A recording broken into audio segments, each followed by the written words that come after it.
Ayan mga ka-surprise. 15 minutes lang meron tayo. Nanonood lang po ako ng favorite vlogger ko, si Mami Irie. Ayan. Hindi kasi kami bumibili ng beef sa Robinson o Save More. Oh, ng beef daw mga ka-surprise. Anyway, so hapon na po dito sa Philippines mga ka-surprise. Maghahaponan na po. And magluluto po tayo nito. Ito. Crab and corn. So, tara na po. Ano lang po ito mga surprise. Hindi naman ito yung main meal namin. Ganon. So, nandito po tayo sa Airbnb mga surprise. And sa guest ko po ito. So, iluluto po natin siya. Ayan. And sasamahan niyo po ako magluto mga ka-surprise. So, ayan mga kamanchi. Mamaya na lang ulit. So, binasa ko po dito mga ka-surprise. 4 na tasa yung ilalagay natin tubig. Or to be precise, 800 ml. So, dito po natin siya ilalagay mga ka-surprise. Wala po akong pangsukat mga ka-surprise. Kaya talagang literal na tasa yung gagamitin natin. So, ito na po yung tasa na yon. Literal mga ka-surprise. So, 4 na tasa. Ito yung Iniinom ba sa lugar nyo yung tubig sa Nawasa mga ka-surprise? Dito po sa Manila, pwede daw inumin. So, ito na po, 1 tasa. Ayan.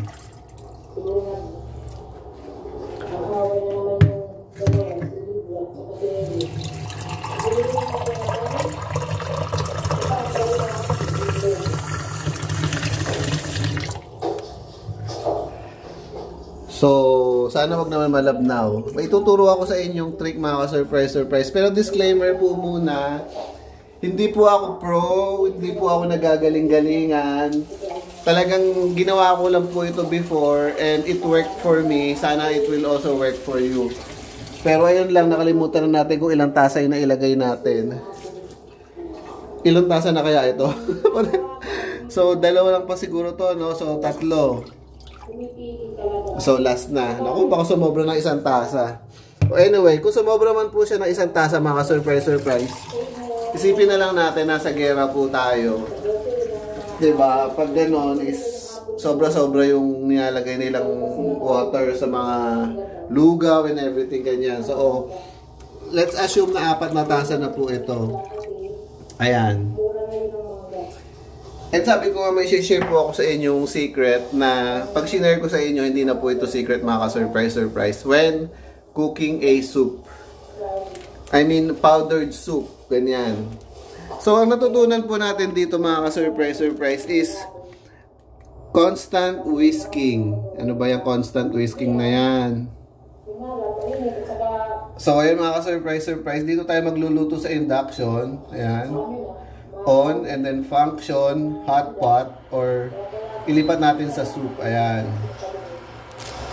So, ang mangyayari dito mga surprise is bago pa ito uminit, ilalagay na natin itong buong pouch nito mga surprise. Huwag nyo pong ilalagay ito ng mainit na yung water kasi po magbubuo-buo po siya. So, bago pa man po ito uminit, kailangan nakalagay na po itong powder. Ayan. And then, yun po yung unang secret ha, na bago pa uminit yung water, kailangan nakalagay na yung powder. That's the first secret. Ayan. Na hindi na secret anymore dahil alam nyo na. And then, the second secret is constant whisking. So, constant. Or constant stirring.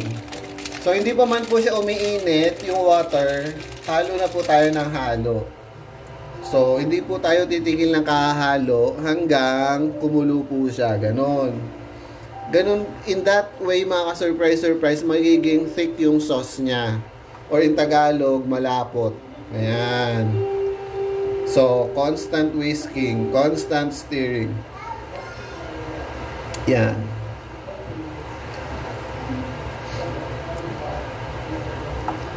Hindi po natin siya pwedeng iwan mga ka-surprise kasi I need to make halo. Ganon. So siguro hahalo tayo ng mga 4 minutes dito. Yan. Para makakain ako. Ganun sa inyo minsan, mga kamangsin. Minsan may time ka na siya lang mag-isa, makain, minsan magpapasuko siya.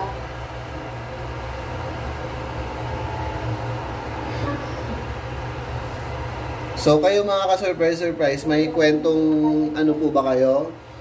May kwentong nor soup po ba kayo? Ayan. Kung meron po mga ka-surprise, hindi lang kwento ha. Kung meron po kayong mga secret or ganon, i-share nyo na po yan. Huwag nyo na pong dalhin yan hanggang sa, sa dulo ng walang hanggan mga ka-surprise. I-share nyo na po yan para marami ring masarapan. Ayan. I will comment on our YouTube channel. So ayun lang ang mga ka-surprise, ano, I will not bore you with the details kasi medyo mahirap pong mag-upload lalo na pag naka 4K. So hihintayin lang po natin siyang mag-boil and then pag nag-boil po siya, isi-switch off na po natin siya or let's read the how to instruction. So sabi dito is ayun nga, pour the contents 800 ml. So hindi pa po kumukulo, hindi pa po mainit yung tubig. Kailangan na ilagay nyo na sa water yung content nitong pouch na ito. Yan. This is 55 grams. It says here serves 3 to 4 person. Ayan. Ito po, wala na po kayong ihalong egg and everything unlike yung iba na may yung let's say yung nido soup ng Norm, alam ko may egg pa yon. Ito wala na po mga surprise, just water and ito pong mixture na ito. So ayon, 4 tasas po ganon, 800 ml. And then sabi dito, bring to a boil. So pag kumulo siya ganon, sabi rin pala dito mga surprise oh. Bring to a boil while stirring continuously. So ayun na po yung sinabi ko sa inyo na kahit kasi minsan nakasulat ng gano'n, hindi naman sinusunod eh. Pero yun po talaga yung secret mga ka-surprise. Yung continuous stirring. Or sabi nga nila, constant whisking. And then sabi dito, partially cover and simmer for 5 minutes.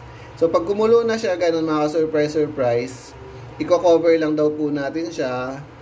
And then it says here, add 1 beaten egg and stir gently with fork until it is dispersed and enjoy.